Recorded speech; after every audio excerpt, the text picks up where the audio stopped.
Les prochaines soirées mathématiques lyonnaises auront lieu à l'École centrale de Lyon. Nous aurons le plaisir d'accueillir Virginie Bonaï-Noël, directrice de recherche au CNRS à l'École normale supérieure de Paris. Les travaux de recherche de Virginie Bonaï-Noël concernent l'analyse mathématique des équations aux dérivées partielles, ainsi que leur approximation numérique. Plus spécifiquement, elle s'est intéressée à des modèles issus de la physique et de la mécanique. Elle exerce par ailleurs un certain nombre de responsabilités au niveau national au sein du CNRS. Le titre de son exposé aux soirées mathématiques lyonnaises sera « Les mathématiques au service de la supraconductivité ». La supraconductivité est une propriété que possèdent certains matériaux de laisser passer le courant électrique sans aucune résistance, ouvrant la voie ainsi à des applications pour le transport et le stockage d'énergie. Par ailleurs, une autre propriété que possèdent les matériaux supraconducteurs est d'expulser un champ magnétique extérieur. C'est l'effet Meissner. Cet effet a déjà été mis en pratique dans le domaine du transport avec les trains à lévitation magnétique.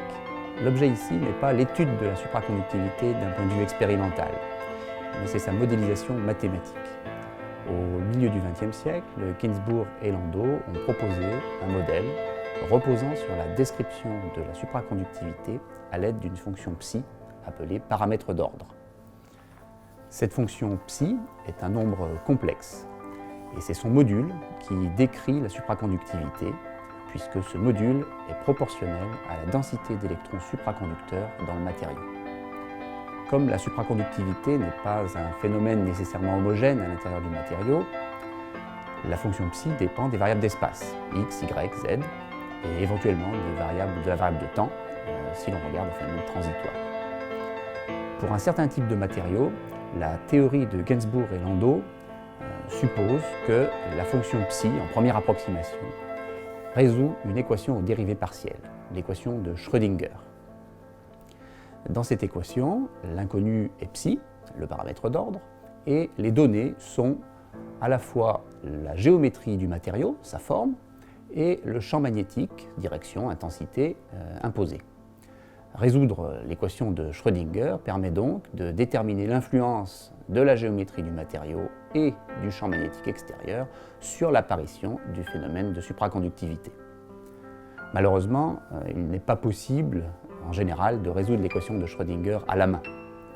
Toutefois, on est capable, sans résolution explicite, d'obtenir un certain nombre d'informations. En particulier, en 2001, Elfer et Moram ont montré que pour un matériau qui est un cylindre de section homogène, la supraconductivité n'apparaît pas de manière uniforme quand on augmente le champ magnétique extérieur. Elle se manifeste tout d'abord à l'endroit où la courbure est maximale.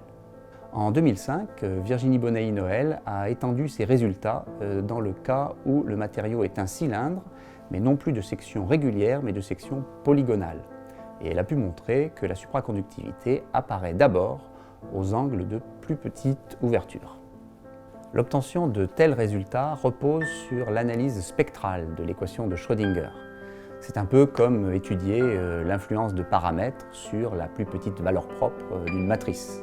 Les paramètres étant ici la géométrie du matériau, l'intensité, la direction du champ magnétique. Mais ici, la situation est en dimension infinie et c'est plus délicat.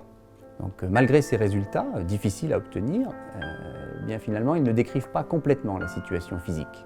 Et on doit recourir à une méthode numérique, à un calcul approché des solutions de l'équation de Schrödinger.